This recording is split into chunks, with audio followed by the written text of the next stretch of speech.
Hello guys, invited ka na sa content monetization pero walang earnings.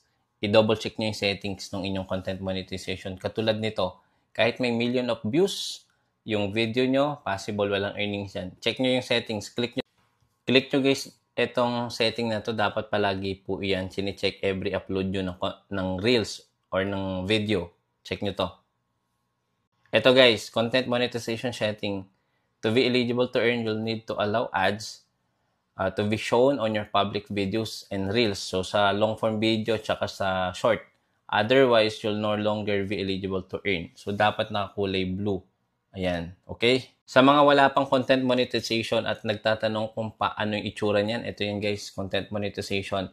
Bali, kapag meron ka na nito, wala ka na makikitang mismo earnings sa ads on reels, in-stream ads, tsaka yung bonus program. Magkahalo na or kaisa na yung tatlo na yun dito.